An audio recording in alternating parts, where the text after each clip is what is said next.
आमीन। प्रभु का धन्यवाद हो, प्रभु की स्तुति हो। आइए हम परमेश्वर के वचन की ओर चलेंगे। और जैसा आप सबको विदित है कि हम भजन संहिता 37 और उसका 34वां पद, यहोवा की बाट जोता रहे, खुदा की बाट जोता रहे। खुदा की बाट जोने का मतलब है खुदा पर भरोसा रख और उसके मार्ग पर बना रहे। और उसके मार्ग पर बना रहे। दो बातें हैं यहाँ पर। कल भी सैटरडे को मैंने बताया था, आज बहुत से लोग नए हैं इसलिए थोड़ा सा बताकर आगे बढ़ूंगा। यहोवा की बाट जोना का मतलब है खुदा पर भरोसा रख। जो यहोवा की बाट जोते हैं वो उकाबों की नाई ऊंचाइयों पर उड़ते हैं, ऐसा बाइबल में लिखा हुआ है। भजन 40 यशायाह 40 और उसके 30-31 पद को जब हम पढ़ते हैं, पढ़ दीजिए जरा। तरुण तो थकते और शर्मित हो जाते हैं, हाँ। और जवान ठोकर खाकर गिरते हैं। हाँ। परंतु जो यहोवा की बाट जोते हैं, परंतु जो खुदा पर भरोसा रखते हैं, यहोवा पर भरोसा रखते हैं, यहोवा की बाट जोते हैं, जी कोई नहीं, मेरा तो काम प्रभु ही करेगा, ये अगर उनका सेंटेंस है, वे नया बल प्राप्त करते वे जाएंगे। नया बल प्राप्त करते हैं। ये कहानी नहीं सुना रहा हूं, ये कथा नहीं बांच रहा हूं मैं, ये एक सच्चाई है, हकीकत है। और उसमें लिखा हुआ है वे उकाबों की नाई उड़ेंगे। नया बल प्राप्त करके क्या करेंगे? वे उकाबों के समान मुर्गी उड़ेंगे। के समान उड़ेंगे, ऐसा नहीं लिखा है। मुर्गी की उड़ान ज्यादा लंबी नहीं होती, पर जो खुदा के लोग हैं उनकी उड़ान ऊंची भी होती है और लंबी भी होती है। परमेश्वर उनको दीर्घायु से भी तृप्त करता है और ऊंचे स्थान पे भी ले जाता है। वे दौड़ेंगे वे दौड़ेंगे और श्रमित न होंगे, और थकेंगे नहीं, और चलेंगे और थकित न होंगे। हाँ, चलेंगे तो थकान ही नहीं होगी। Praise the Lord. क्या करना है? बकरा चढ़ाना है, मुर्गी चढ़ानी है, भरोसा रखना है उस पर। कितना आसान है। दुनिया का सबसे आसान तरीका अपनी जिंदगी को बेहतर बनाने के लिए, उद्धार पाने के लिए, इससे बेहतर, इससे सस्ता और कोई तरीका नहीं। बलिदान करने की जरूरत नहीं है। वो बलिदान जो आज से 2000 साल पहले हुआ, उस पर विश्वास कर लेना है, उससे आपके सारे काम बन जाएंगे। हालेलुया। उसके बाद लिखा है मार्ग को पकड़ा रहे, मार्ग पर बना रहे, डावाडोल मत हो। जो मार्ग तुझे मिला है, कौन सा मार्ग? एक दिन यीशु मसीह ने यूहन्ना 14 अध्याय के अंदर बोलना शुरू किया और उसने कहा तुम्हारा मन व्याकुल ना हो, मेरे पिता के घर में रहने के लिए बहुत सारे स्थान है और मैं जाता हूं तुम्हारे लिए जगह तैयार करूंगा, और जब जगह तैयार हो जाएगी तो मैं वापस आऊंगा और तुम्हें अपने साथ ले जाऊंगा, ताकि जहां मैं रहता हूं वहां तुम भी रहो। लेकिन उसके आगे क्या लिखा है, पढ़िए। थोमा ने उससे कहा, हे प्रभु, हम नहीं जानते कि तू कहाँ जा रहा है, तो मार्ग कैसे जाने। बहुत वंडरफुल क्वेश्चन है। कौन कर रहा है? आम जनता नहीं कर रही है, यीशु मसीह का एक चेला कर रहा है। आज बहुत सारे चेलों का यही हाल है, साथ में किसके? यीशु है, लेकिन रास्ता नहीं पता है। सब रास्ते वहीं जा रहे हैं जी। अच्छा, तुझे दिल्ली जाना, बॉम्बे गाड़ी में बैठ जा, सब वहीं जाएंगे जी, सब दिल्ली पहुंचाएंगे। हर आदमी आजकल शॉर्टकट ढूंढता है, लंबे रास्ते से कोई जाना पसंद नहीं करता है। थोमा ने उससे कहा हम नहीं जानते कि तू कहां को जाता है, तो मार्ग कैसे जाने? रहता किसके साथ है? यीशु के साथ। उस दिन यीशु मसीह ने साफ और स्पष्ट शब्दों में कुछ बात चेलों को कह दी, और वो बात क्या थी? अगली आयत में लिखा हुआ है। यीशु ने उससे कहा, मार्ग जिसके साथ तू रह रहा है वही मार्ग है, और सत्य, और जिसके साथ तू रह रहा है वही सत्य है, और जीवन भी वही है। हालेलुया। मैं ही हूं। उसको पकड़े रहे। हालेलुया। मार्ग में बना रहे। बहुत सारे लोगों की आदत है मार्ग को छोड़ते रहते हैं। धर्मी अगर अपना मार्ग छोड़ेगा नुकसान उठाएगा। कोई बात नहीं, आज काम नहीं हुआ कल होगा, कल नहीं हुआ परसों होगा, यही तो भरोसा है। यही, इसी को तो बोलते हैं भरोसा रखना, इसी को बोलते हैं धीरज धरना। मेरा प्रभु मेरे लिए काम करेगा, यही तो विश्वास है, यही तो बाट जोना है। तो मार्ग में बना रहे। जो मार्ग आपको मिला है, कौन? यीशु। यीशु ने ये नहीं कहा अच्छा तुम्हें स्वर्ग जाना है, वहां इधर से जाओ, इधर से जाओ, उधर से चले जाना और स्वर्ग आ जाएगा। यीशु ने हमेशा, दुनिया में बहुत सारे अवतार हुए, उन्होंने रास्ता बताया। यीशु ने कहा रास्ता ही मैं हूं। विचित्र है, सबसे अलग है, अनूठा जवाब है ये। यीशु ने कहा ए बोझ से थके मांदे लोगों मेरे पास आओ, कम टू मी, मैं तुम्हें विश्राम दूंगा। वहां चले जाना, वहां विश्राम मिल जाएगा, ऐसा नहीं बोला। मेरे पास आ जाओ, मैं तुम्हें विश्राम दूंगा। मैं ही रास्ता हूं, मैं ही हक और मैं ही जीवन हूं।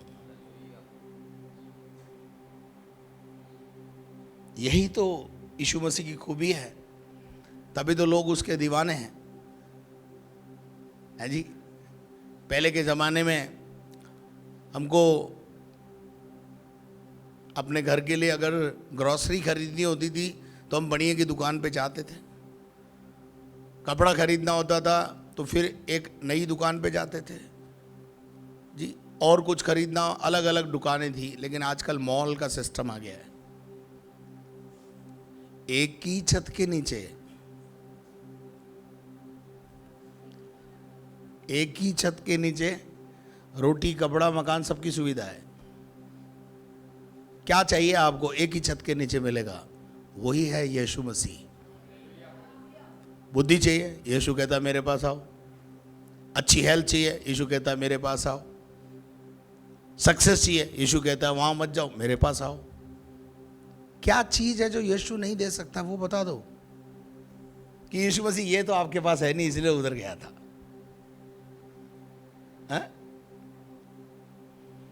Nothing is impossible before Jesus Christ.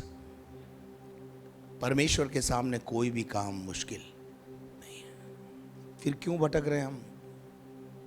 क्यों उस मार्ग को जो हमें मिला है उसको पकड़े हुए नहीं? मार्ग में बना रहे। मैंने सैटरडे को बताया था कि जो मार्ग में बना रहता है, मार्ग को पकड़े रहता है। अय्यूब की किताब 17वां अध्याय उसका 9 पद। तो भी धर्मी लोग अपना मार्ग पकड़े रहेंगे। धर्मी लोग अपना मार्ग पकड़े रहेंगे। हाँ, धर्मी को चाहिए कि वो जो मार्ग उसको मिला है, उस रास्ते पर जिस पर वो चल पड़ा है, उस पे बना रहे, उसको पकड़े रहे। Hold it. यीशु मसीह छोड़ने की चीज नहीं है, पकड़ने की चीज है। आमीन। चलिए आगे बढ़िए। और शुद्ध काम करने वाले। और कौन सा काम करने वाले? शुद्ध काम करने वाले। सामर्थ पे एक सामर्थ स्टार पाते। लगा हुआ है, स्टार के ऊपर लिखा हुआ है हाथ। शुद्ध हाथ वाला। शुद्ध हाथ रखने वाले। यीशु मसीह ने इस बात को मत्ती 5 में बोला है, शुद्ध मन रखने वाले। मैं आज सुबह आपको बोलना चाहता हूं, शुद्ध विचार भी रख लो। विचारों में भी शुद्धिकरण ले आओ। और जब तुम अपने जीवन में शुद्धिकरण करोगे, अपने जीवन में अपने विचारों का, अपने होठों का, अपनी आंखों का, अपने जीवन के हर अंगों का शुद्धिकरण पे ध्यान दोगे, पवित्रीकरण पे ध्यान दोगे, तो सामर्थ पाते चले जाओगे। ऐसा लिखा है। सामर्थ नहीं, सामर्थ पर सामर्थ पाते जाओगे। आपको सामर्थ पर सामर्थ पानी है। आपको वृद्धावस्था में भी पहुंचकर अगर जवान एक्ट करना है। आपको पता है मेरे डैडी 90 के थे, तो उनको बूढ़ा नहीं कह सकता कोई, डांटते थे वो। बोले होगा तू होगा बूढ़ा, मैं तो जवान हूं भी, और जवान ही मर गए वो। दुनिया से जब कूच कर गए तब भी जवानी थे। गाड़ी में बैठ के यहां से खुद चल के गए थे। कहने का मतलब यह है, उकाब की नाई ऊंचा उड़ना, उकाब की नाई उड़ान भरना हम सब चाहते हैं, लेकिन उकाब की नाई विश्वास हमारी लाइफ में नहीं होता। उकाब का विश्वास कैसा होता है मैं थोड़ा सा बता देता हूँ। उकाब जब बूढ़ा हो जाता है वो पहाड़ों की मान में चला जाता है, और पहाड़ों की मान में जाने के बाद अपनी ही चोंच से अपने पुराने जो पंख होते हैं ना उनको उखाड़ उखाड़ कर फेंकने लगता है। जब वो उखाड़ता है तो लहू निकलता है, लहू लुहान हो जाता है। और आप देखिए कि अगर आपके उस एक उकाब के पंख तोड़ दिए जाएं या पंख उखाड़ दिए जाएं तो किस प्रकार का स्ट्रक्चर आपको दिखाई देगा। एक बदसूरत स्ट्रक्चर दिखेगा, राइट। तो उधर जो आजू बाजू में जो पक्षी होंगे ना वो उसके पास आए होंगे या देखा होगा तो बोला होगा ये मामा जी क्या हो गए हैं, मामा जी सरक गए हैं या चाचा जी सरक गए हैं, जो भी है। कोई अपने पंख अपने आप से उखाड़ता है क्या? ये तो पागल ही कर सकता कोई। और हो सकता है किसी ने पूछा भी होगा कि भैया मामा क्या हो गया, दिमाग तो ठीक है ना, अपना पंख उखाड़ के फेंक क्यों रहो, उड़ोगे कैसे? तो मामा जी का जवाब आया, तुझे नहीं पता मेरा प्रभु मुझे नए देने जा रहा है। तब तो उस पक्षी को बिल्कुल कंफर्म हो गया कि मामा गए काम से। लेकिन उकाब का विश्वास अपने बनाने वाले परमेश्वर में है। उसको पता है मैं पुराना उखाड़ूंगा तो मुझे खुदा नया देगा। हमारा क्या प्रॉब्लम है? हम पुराना उखाड़ेंगे नहीं, पुराना छोड़ेंगे नहीं, पुराना जीवन से निकालेंगे नहीं, पुराना हटाएंगे नहीं, नया चाहिए हमको। नया उन्हीं को मिलता है जो पुराना छोड़ते हैं। मैंने छोड़ा पुराना, बहुत कुछ छोड़ा पुराना, स्टेटस भी छोड़ा, बहुत कुछ छोड़ा मैंने, तो क्या मुझे नया नहीं मिला? और क्या आपको नहीं लगता कि मैं एक रहता भले अजमेर में हूँ लेकिन भारत के अंदर एक उकाब की नए ऊंचे उड़ने वाले पक्षी के समान हूँ, जो भले ही रहता अजमेर में हूँ लेकिन पूरा भारत देखता है। जो छोड़ेगा वो पाएगा। पुराना निकालो, नया मिलेगा।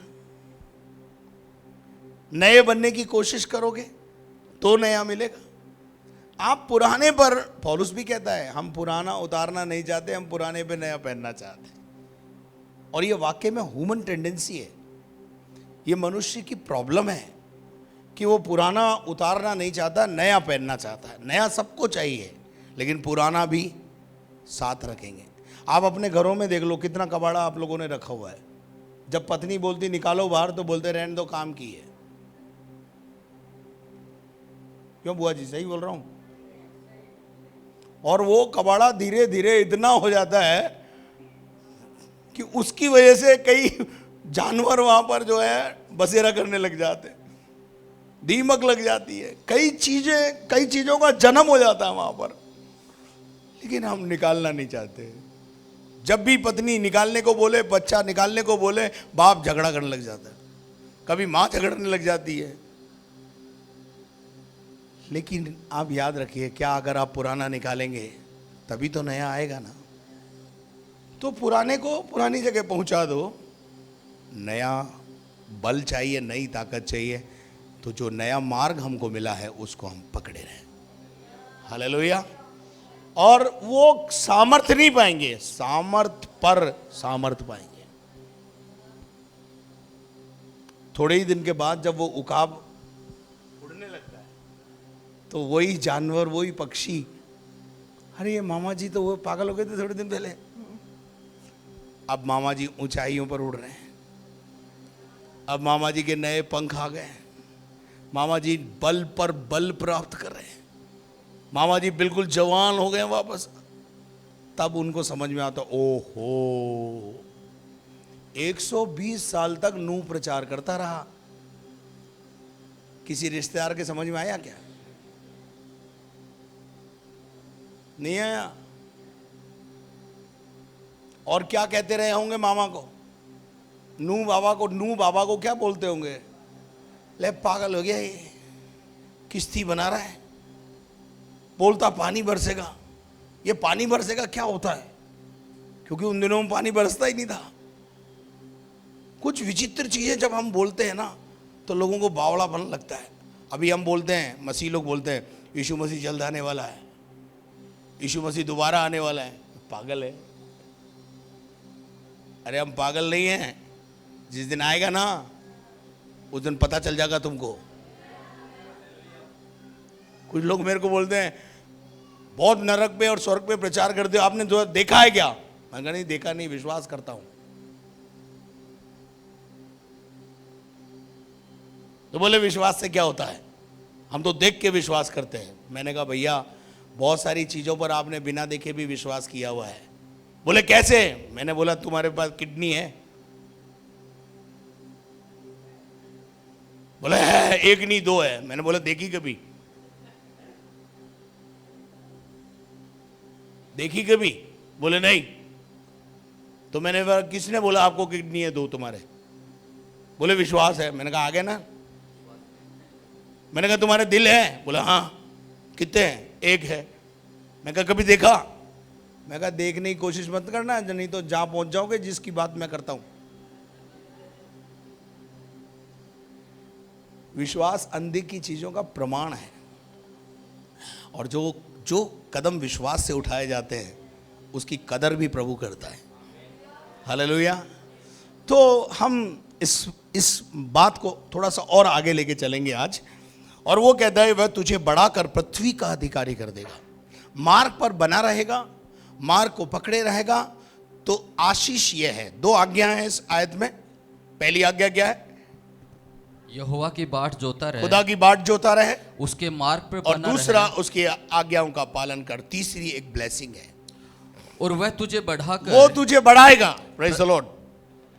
बोलो पड़ोसी को, वो तुझे बढ़ाएगा। आमीन। दुनिया में कोई किसी को नहीं बढ़ाता, प्रभु ही बढ़ाता है। जिंदगी में ध्यान रखिए, बढ़ाने वाला खुदा है।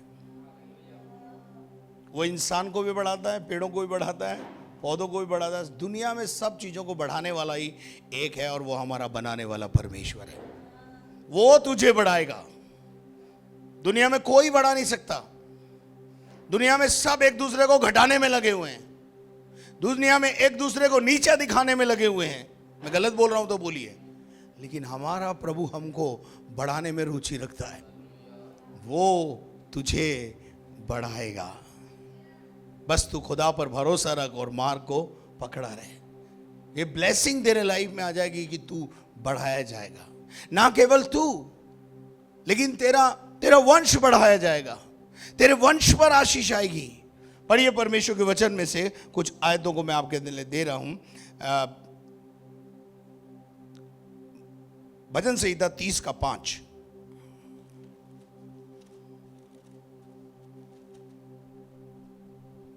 क्योंकि उसका क्रोध तो क्षण भर का होता है, उसका क्रोध तो कितना होता है? क्षण भर का होता है, क्षण भर का होता है। परंतु उसकी प्रसन्नता जीवन भर की होती है। प्रसन्नता कैसी है? जीवन भर की है। परंतु कदाचित रात को रोना पड़े, कदाचित रात को रोना पड़े, परंतु सवेरे आनंद पहुंचेगा। वो सवेरे तुझे क्या पहुंचा देगा? आनंद। आनंद पहुंचाएगा। हालेलुया। वो सवेरे तुझे आनंद पहुंचाएगा। पढ़िएगा भजन यशायाह 54:13 पद। 54:13। तेरे सब लड़के यहोवा के सिखलाए हुए होंगे, तेरे बाल बच्चे। जब परमेश्वर के पास कोई व्यक्ति आता है तो खुदा उसकी पीढ़ियों का भी ठेका लेता है। हालेलुया। मैं तुझे भी संभालूंगा और बाद में तेरी जनरेशन को भी संभालूंगा। एक व्यक्ति अगर धर्म के मार्ग पर चलता है, आज्ञाकारिता में चलता है, खुदा उसके वंश को, उसकी पीढ़ी को आशीषित करता है। परमेश्वर का वचन कहता है और वे सिखलाए हुए होंगे और उनको बड़ी शांति मिलेगी। बच्चों के जीवन में कलह नहीं होगा। आज आपके बच्चों के जीवन में कलह क्यों है? क्योंकि वो बच्चे परमेश्वर के सिखाए हुए नहीं हैं। हो सकता है आपके सिखाए हुए हों, लेकिन जब परमेश्वर के सिखाए हुए होंगे, उनके जीवन में, उनके घरों में, उनके परिवार में क्लेश नहीं होगा। परमेश्वर के वचन में से एक और आयत हम पढ़ेंगे, भजन 115 का 14। यहोवा तुमको और तुम्हारे लड़कों को भी हाँ अधिक बढ़ाता जाए। क्या करता जाए? बढ़ाता जाए। यहोवा तुमको और उसके बाद तुम्हारे लड़कों को भी, तुम्हारे बाल बच्चों को, तुम्हारे लड़कों को अधिक बढ़ाता जाए। अधिक क्या करता जाए? फ्लोरिश करता जाए। समृद्धि का रास्ता प्रभु दिखाएगा। किसी भली वस्तु की घटी तुम्हारे को नहीं होने देगा। 147 का 13 पद भी पढ़ दो। क्योंकि हाँ। उसने तेरे फाटकों के खंभों को हाँ। दृढ़ किया है हाँ। और तेरे लड़कों को आशीष दी है। तेरे लड़कों को क्या देता है? वो आशीष देता है। किसको? जो यहोवा की बाट जोते हैं, जो मार्ग को पकड़े रहते हैं। जो डावाडोल है उनके लिए कुछ नहीं है। मार्ग को पकड़े रहो, जो मिल गया उसे थामे रहो। उसके बाद परमेश्वर का वचन एक बहुत अच्छा प्रॉमिस हमसे करता है। अय्यूब की किताब 8 अध्याय उसका 7 पद। जब चाहे तेरा भाग पहले छोटा ही रहा हो, चाहे तेरा भाग पहले छोटा ही रहा हो, बोलो पहले छोटा रहा हो, परंतु अंत में तेरी बहुत बढ़ती होती है। अंत में तेरी बहुत बढ़ती होती है। बिगिनिंग हमेशा छोटी होती, ध्यान रखना। शुरुआती दौर में बहुत छोटा होता है। मैं खुद अपनी बताता हूं। मैंने जब सेवा शुरू करी, कौन था मेरे पास? मेरे पास एक खंजरी थी और 2 परिवार थे। शुरुआती भाग बहुत छोटा था, पर यहोवा पर भरोसा रखने से और मार्ग को पकड़े रहने से खुदा ने मुझे, आज छोटा है, आज छोटा है। अगर मैं मार्ग को पकड़े नहीं रहता तो कैसा रहता आज? तो शायद हम 2, हमारे 2, और ये भी हो सकता है शेर का बच्चा एक ही अच्छा। लेकिन जब मार्ग को पकड़े रहा, मिनिस्ट्री में आया तो मिनिस्ट्री को दांतों से पकड़ लिया। वो रास्ता जो प्रभु ने मुझे बताया उसको पकड़े रहा, तो वो छोटा भाग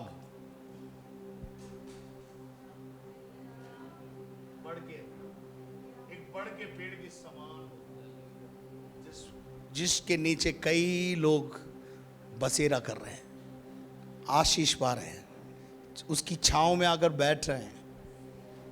एक राई के दाने के लिए यीशु मसीह ने कहा कि राई का दाना बहुत छोटा होता है, लेकिन जब वो गेहूं के राई के दाने को जब जमीन में डाल दिया जाता है, वहां से वो अंकुरित होता है और एक बड़े पेड़ में कन्वर्ट होता है। उस पर कई पक्षी आकर बसेरा करते हैं और उसकी छांव में भी कई लोग ठिकाना पाते हैं। शुरुआती दौर में भाग बहुत छोटा था। लोग फप्तियां भी कसते थे, ओह देखो ये बनाने चला है। एक आदमी ने मुझसे कहा, आत्मिक बात करी बहुत, हमारा यीशु मसीह बट गया, कोई हाथ ले गया, कोई पांव ले गया। मेरे को बोल रहा है। मैं बोला पता नहीं, हाथ पांव का तो मुझे नहीं पता, मेरे पास तो पूरा यीशु है। जवाब मैंने भी तगड़ा दिया उसको। मैंने कहा कोई हाथ ले गया, कोई पांव ले गया, वो मुझे नहीं पता, but I have a full Jesus. बोले वो तो बाद में पता चलेगा। मैंने कहा ओके, कोई दिक्कत नहीं है, प्रभु प्रमाणित करेगा कि मेरे पास पूरा जीसस है या हाथ है। और आपके सामने हूं। वो तो बोलने वाला अब दुनिया में भी नहीं है, उसको क्या याद करना है। लेकिन ऐसे स्टार्टिंग में जब हमारा भाग छोटा होता है, जब हम बहुत छोटे लेवल पर किसी काम को शुरू करते हैं, तो बहुत सारी चुनौतियां होती हैं, फप्तियां होती हैं, कमेंट्स होते हैं। लेकिन एक दिन यदि हम यहोवा पर भरोसा रखते हैं तो हमारा भाग को खुदा बड़ा कर देता है। हालेलुया। चाहे तेरा भाग छोटा ही रहा हो, परंतु अंत में तेरी बहुत बढ़ती होती है, बहुत बढ़ती होगी। यिर्मयाह 29:11 में क्या लिखा है? क्योंकि हाँ, परमेश्वर यहोवा की ये वाणी है खुदावन यूं कहता है, फरमाता है कि जो कल्पनाएं मैं तुम्हारे विषय जो करता हूं, विचार मैं तुम्हारे विषय में करता हूं, उन्हें जो मैं- मार्ग पकड़े रहते हैं, जो मुझ पर भरोसा रखते हैं, उनके विषय में मैं कुछ विचार करता रहता हूं। उन्हें मैं जानता हूं, उन्हें मैं जानता हूं, वे हानि की नहीं, वे हानि की। नहीं। खुदा का विचार आपके विषय में कभी नुकसान का नहीं हो सकता, हालेलुया, और अगर आप खुदा के हो तो आपके साथ अन्याय हो नहीं सकता। आमीन। I tell you the truth. एक दरवाजा बंद होगा, खुदा दूसरा ऐसा खोलेगा जो अद्भुत होगा, और लोग दांतों तले उंगली दबा के बोलेंगे ये क्या हो गया, हमने तो सोचा था ये जीरो पे गया। लेकिन आपका परमेश्वर आपको लोगों के सामने जीरो नहीं होने देगा। हीरो बनाने का वादा किया उसने, आपको ऊंचे पे ले जाने के लिए वादा किया उसने। जो कल्पनाएं वो आपके विषय में करता है वो नुकसान की नहीं है। उन्हें मैं जानता हूं, परमेश्वर कह रहा है उन्हें मैं जानता हूं, वे हानि की नहीं, वे हानि की हो ही नहीं सकती, नुकसान की हो ही नहीं सकती, वरन और कुशल ही की हैं, वे काई की हैं, कुशल ही की हैं। तेरे बेटरमेंट के लिए है। हालेलुया। हो सकता है इस समय आपको रास्ता थोड़ा कठिन लग रहा हो, क्योंकि ये रास्ता थोड़ा कठिन है, लेकिन आपका परमेश्वर आपके बेटरमेंट के लिए काम कर रहा है। आपको एक उत्तम देश की ओर ले जा रहा है, जहां दूध और मधु की धाराएं बहती है, वहां ले जा रहा है। इजरायलियों को निकाल के कहां ले गया वो? कनान। कनान में क्या है? दूध और मधु की धाराएं बहती है। खुदा ने उस देश में ले जाकर उनको बसाया। हमारा खुदा हमारे विषय में जो कल्पनाएं करता है वो हानि की हो ही नहीं सकती। और लिखा है अंत में, और अंत में मैं तुम्हारी आशा पूरी करूंगा, अंत में तुम्हारी आशा को क्या करूंगा? पूरी करूंगा। आशा किसकी? स्वप्न किसका? दर्शन किसका? पूरा कौन करेगा? तो स्वप्न देखने के पैसे लगते हैं, दर्शन देखने के या दर्शन रखने के पैसे लगते हैं। Keep your vision and dreams with you.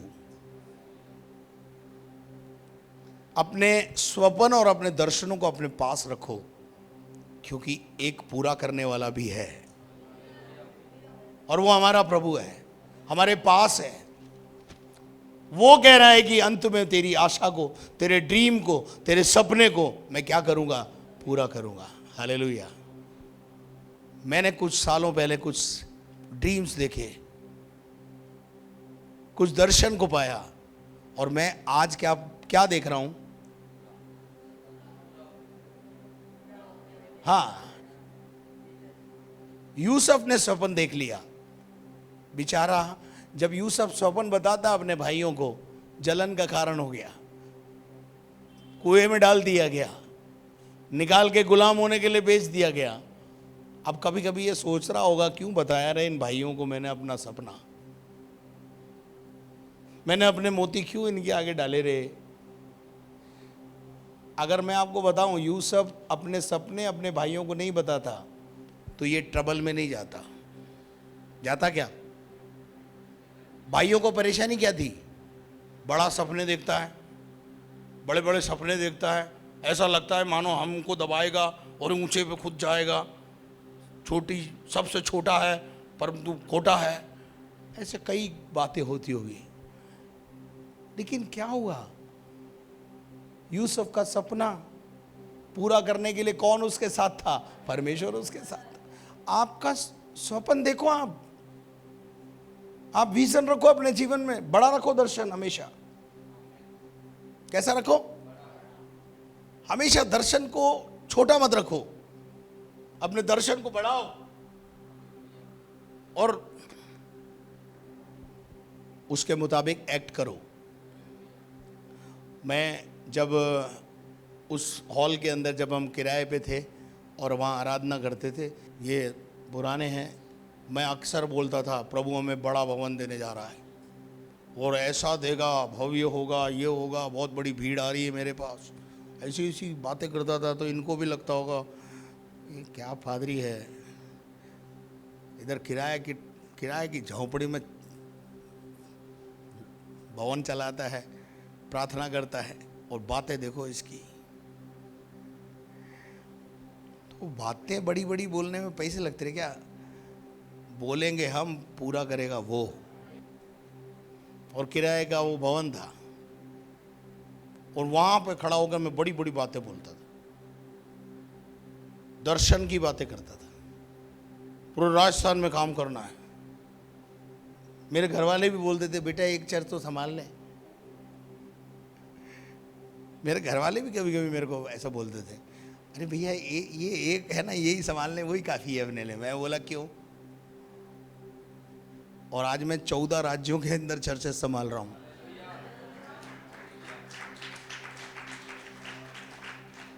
लोगों ने कभी नहीं सोचा था कि प्रभु इतना आशीषित करेगा। अंत में तुम्हारी आशा को मैं क्या करूंगा? पूरा करूंगा। पढ़ दीजिए जरा आगे। तब उस समय तुम मुझको पुकारोगे, मुझे पुकारोगे और आकर मुझसे प्रार्थना करोगे, और मैं तुम्हारी सुनूंगा। If you are in trouble, उसके पास जाइए, उससे प्रार्थना कीजिए, वो आपकी सुनेगा। तुम मुझे ढूंढोगे और पाओगे भी, और मैं तुम्हें मिलूंगा। और क्योंकि तुम अपने संपूर्ण मन से प्रभु किनको मिलता है? मेरे पास आओगे। प्रभु किनको मिलता है? जो संपूर्ण मन से, हाफ हार्टेड लोगों से परमेश्वर घृणा करता है। जो संपूर्ण हृदय से प्रभु के पास आते हैं, टूटा हुआ मन लेके आते हैं, प्रभु अब नथिंग, मेरे पास कुछ नहीं है, मैं हार चुका हूं, मैं हार चुकी हूं, अब मेरी हारी हुई जिंदगी की बाजी को तू पलट सकता है। और मैं विश्वास करता हूं वो पलट सकता है। मैंने कल एक बहुत अच्छी आयत पढ़ाई थी लास्ट में। यहूदियों के शत्रु उन पर प्रबल होने वाले थे, एस्तर रानी की किताब से, लेकिन इसके विपरीत हो गया। हुआ ना? इजराइलियों पर, यहूदियों पर कौन प्रबल होने वाले थे? उनके शत्रु प्रबल होने वाले थे, लेकिन खुदा वो है जिसने बाजी पलट दी। पढ़ लेना एस्तर रानी की किताब, पहला 9 अध्याय, उसका पहला और दूसरा पद, आपको पता चलेगा कि वहां परमेश्वर ने कैसे बाजी पलटी, हामान को कहां पहुंचा दिया और कैसे हारे हुए लोगों को विजय में बदल दिया। मेरे अजीजों, क्योंकि तुम मेरे पास संपूर्ण मन से आओगे, मैं तुम्हें मिलूंगा। यहोवा की ये वाणी है, खुदावन यूं फरमाता है आगे, और बंधुआई से लौटा ले आऊंगा, मैं तुम्हें गुलामी में से निकाल कर ले आऊंगा, और तुमको उन सब जातियों, और तुम्हें उन सब जातियों के ऊपर और स्थानों में से, हाँ, जिनमें मैंने तुमको जबरन निकाल दिया है, हाँ, और तुम्हें इकट्ठा करके हाँ, इस स्थान में लौटा ले आऊंगा, मैं फिर से तुम्हें उस स्थान पे ले आऊंगा जहां से मैंने तुम्हें बंदी करवा के हाँ, निकाल दिया था। आगे, यहोवा की यही वाणी है। यहोवा की यही वाणी है। आज हर गुलामी में से प्रभु आपको छुड़ाने के लिए तैयार, हर बंधन से आपको छुड़ाने के लिए तैयार है। बस भरोसा, बाट जोना सीखो, धीरज धरना सीखो, मार्ग को पकड़े रहो। इन सब बातों को अपने जीवन में गले का हार बना लो, विजय आपकी होगी। आइए अपने स्थान पर खड़े हो जाएं।